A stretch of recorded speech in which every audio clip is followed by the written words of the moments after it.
So thanks for coming all the way here for us, for this small group. We have 3 more people coming in a couple days on Wednesday. But I guess you 2 are leaving, right? Yeah.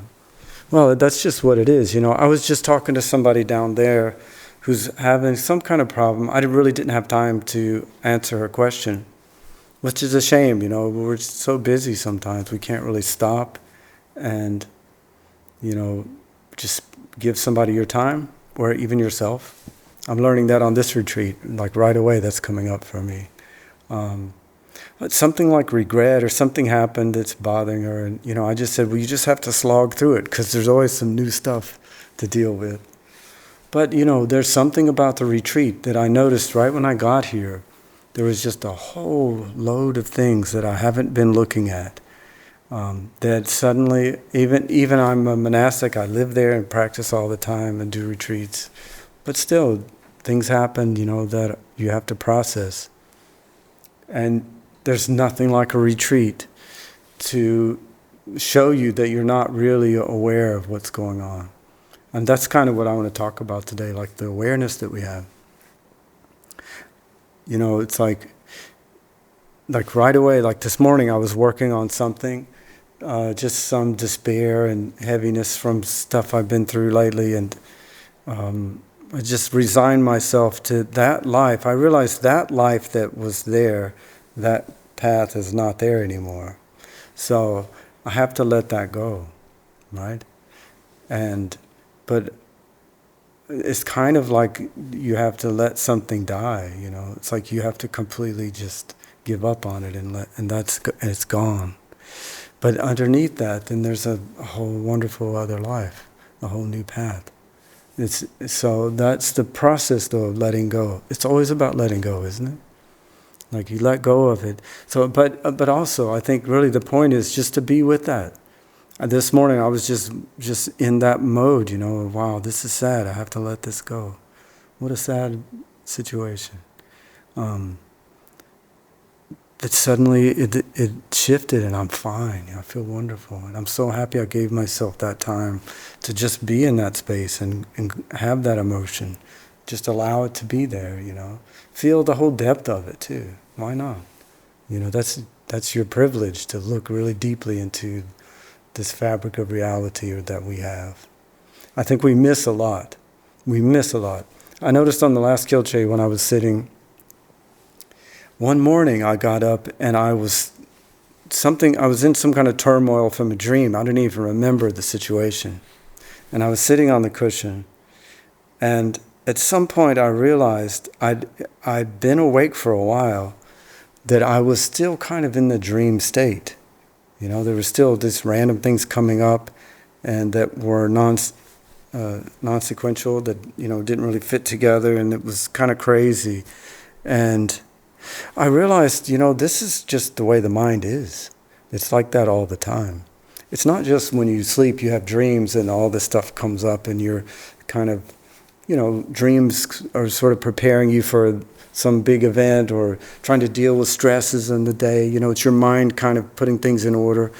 But I realized that morning that we do that constantly. We're just not aware of it. There's constant processing going on. And so when you sit down, there's a lot of things that are coming up, that you become aware of because you've kind of quieted down all these distractions and you're becoming more aware of what is going on. That's really useful for your sanity, for clarifying your life, for being able, like Sunsini was talking about, being able to be present and helping others, right? Like really being in the moment. To me, that's an achievement if you can do that. If you can just give somebody your time and listen and just meet them where they are. That's really something if you can do that in all the turmoil that we find ourselves in. But of course, everything has a benefit. I mean, if you are going through some things in your life, definitely you will gain from it. It always goes to your advantage if you're practicing. Everything becomes part of your Dharma. And, it's a gift that you can help this world, really, by just being present. I find that really a lot of the, how do I say, Like a lot of the influence or the help that I'm giving to others is just that I'm part of their life in some way. That we can just be together at some we're not really helping each other just by being there. Like you already embodied something. Just by being present. There's no actual communication at all. It's just being with that person. Or maybe that's what helping is just being on their wavelength and acting together with them. And there's some joy in just being together through all kind of things. So, I guess I wanted to talk about, like, there's something about this long retreat lifestyle that has really impacted my life. That's what really was on my mind this morning too. I don't know why, but it comes up now and then because I had to write a bio for the Zen Center's newsletter, right? And so I have to look at my life and like, why am I a monastic? How did I end up here at Providence Zen Center? And really, it was because of the long retreats. I moved here in 1990. I was practicing on my own before that, trying to find a Sangha, because, well, for me, I don't know, everyone's probably has their own relation to practice. But for me, after a couple of years, I really wanted to be around other people that were practicing. I didn't want to be on my own anymore, and do retreats, and, I wanted to go deeply into it. I'd sat a few retreats, and I could tell that was something that was just magical, something really important. And when I came here, that I didn't even know there was a Kyolche. That was happening up here at the time already, and it was separate from the house. I was busy working outside. I didn't know I think for a couple of years, I didn't understand what was going on up here. I think Wonil Sunim was trying to keep me down there for some reason, keep me working. But when I found out, I instantly rearranged my life so I could sit a long retreat, and that became like my life. It became my life. It was just so wonderful. And they always are to me. It's a wonderful thing to do, to just give. It's really a privilege to just give that much of your life to looking deeply at, your true nature or whatever. It's amazing to do that. And I've done so many retreats now. But what happened was, after all of these retreats, eventually you can't have a career. You can't take off 3 months anywhere, and you can't have a long relationship. You can't have a house. It makes you into a monastic. That's where this comes from. It's a monastic system, and we're trying to adapt it here. But not many people can sit a long retreat. I find, it's usually people that are in between things, like they just graduated college, or they just retired or something, some break in their life. But to do it consistently is very unusual. And I did it most of the time as a lay person, just working as a carpenter and taking time off and, trying to restart again the next year. Not easy. Don't recommend doing that. But it's wonderful. I don't know how else to do it.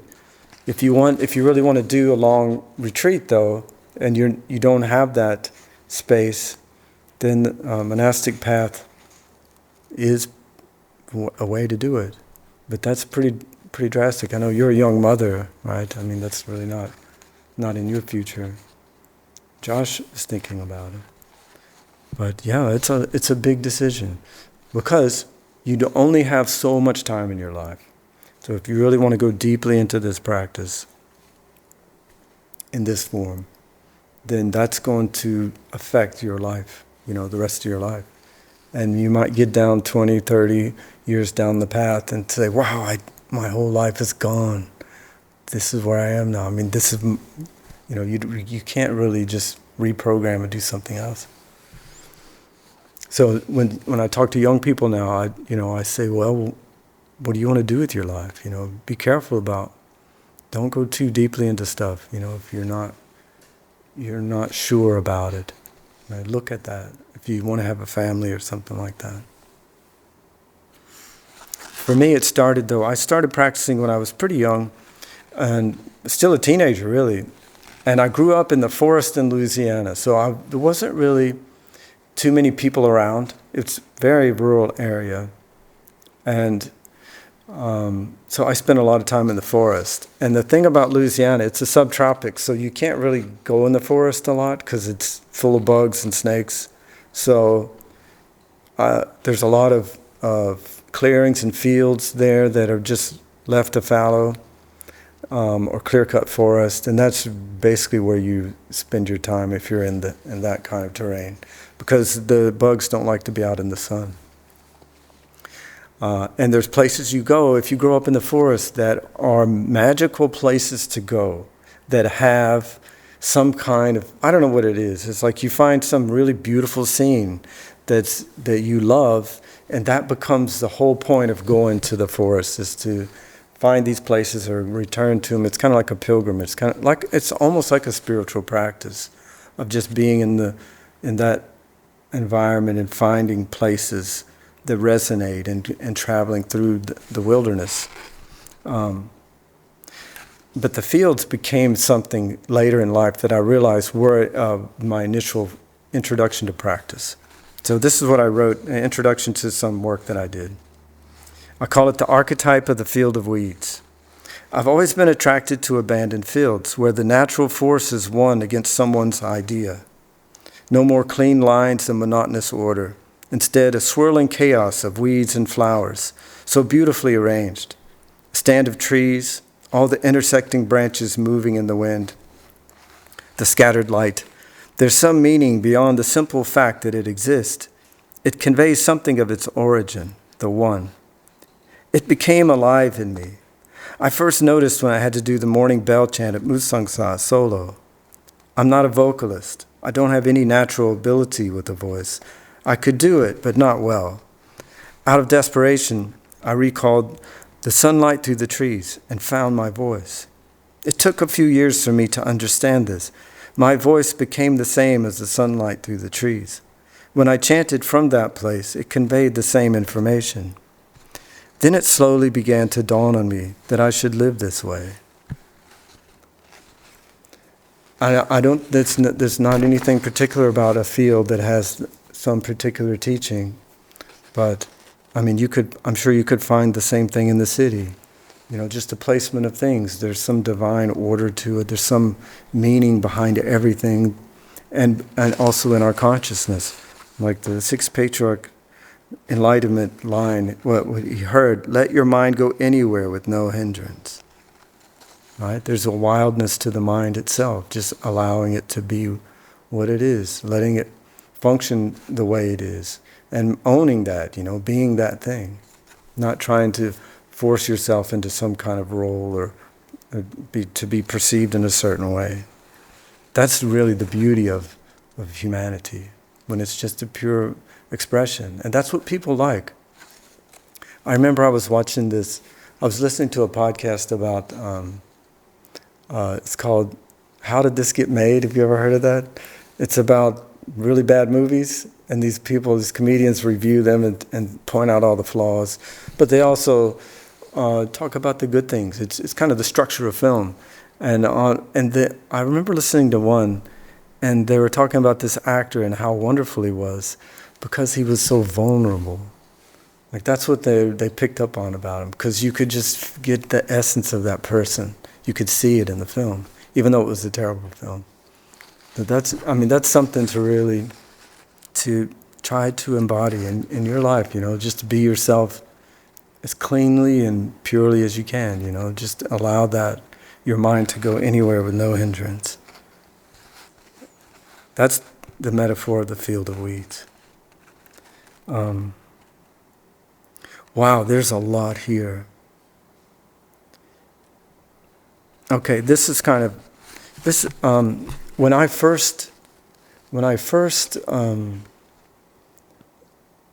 returned to practice after I was away for about 6 years when I was in LA, just working as a carpenter. And when I returned, I did a long retreat again. And this was maybe the 12th one that I'd done at that time. And when I sat down, I looked, like now I'm looking at my life, and there's just this despair, this heaviness that's so much. I guess I should have continued practicing, but I realized I didn't even want to be alive anymore. It was really that heavy. And at that moment, I just let go of it. I let go of my life. And then the practice just opened up so beautifully. It was such a wonderful experience. And that was the first time that I saw that was possible, that you could just let go, or what that means to put it all down, or to let go of the true self, or the small self, and attain the true self. Like that, you have to kind of figure that out for yourself, what that is, and what is the self, and what do you let go of. That's a huge thing to go through in your practice life. But I remember at that point, I went back and looked at these teachings that we all follow, and they seem so abstract to me. So much, it's just all metaphor, right? It's not really, you have to find it yourself. I mean, it helps to have teaching words, but it's not the thing. And we always say that, but you don't know until you've kind of found yourself what it is. That this stuff is just a paper tiger, I explain it like this, like about singing again. What they call, when you try to sing, it's like you elongate this space in the back of your throat. They call it the cavern, or have you heard of this? The cathedral, the cathedral. And so you're trying to elongate and push up into that space when you sing, and it makes your head resonate in a certain way. Well, that's how you get tone, by singing up into that space. So your intent is always to extend it further, to widen, deepen it, to make the voice more resonant, to develop tone. But it's not obvious if anything ever is extended. I mean, it's kind of just like you're putting your energy there. I think it's more directing the voice into that space rather than anything being changed. But singing with that intent uses the muscles in the nasal cavity properly and gives you tone. The same for approaching meditation. But the extent of going farther, always pushing into the unknown. How far there is to go doesn't matter. Pushing there gets you the right resonance, right? So that's why, we have these teachings. It's really a metaphor. It's like you're pushing into the unknown.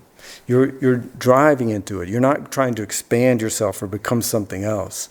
But that intent, that makes that resonance. That's the point. So to me, that's really when your practice begins to flower. When you find your natural resonance and start to, open up to that and just trust it. So I guess that's all I have for today. It's I'm at the 20-minute mark. I have a lot more. Oh, let me just say one thing, okay? This is not really related, but it's really one of the really important part of the teaching that I really treasure. This is from Zen Master Taoyi. Taoyi, the Chinese Zen master from, I don't know, maybe 13th century. One of the great ones. And we actually, Seung San Sunim would allow us to read his book, The Swampland Flowers, the collection of his letters during the retreat, because it was so harmonious with his teaching.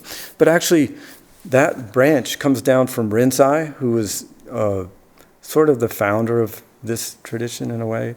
He's like 6 or 8 generations down from him, but that's the one that really goes to the Korean order, because he was more this Wadu style of just keeping that one question. So he's kind of the founder of the Korean Zen too. So he says, a monk asked Joju, does a dog have Buddha nature or not? Joju said, no. This one word no is a knife to sunder the doubting mind of birth and death. The handle of this knife is one's own hand alone. You can't have anyone else wield it for you. To succeed, you must take hold of it yourself. You consent to take hold of it yourself only if you can abandon your life. If you cannot abandon your life, just keep to where your doubt remains unbroken for a while. Suddenly, you'll consent to abandon your life, and then you'll be done. Well, okay, but that's a metaphor too. But yeah, you have to let go of the self. And that's the teaching of everyone, basically. Everyone kind of comes to that point in their, because that's what humanity is, you know. We get so bound up in this structure that we're not free anymore. So, anyway, thank you for enduring my talk. Thank you.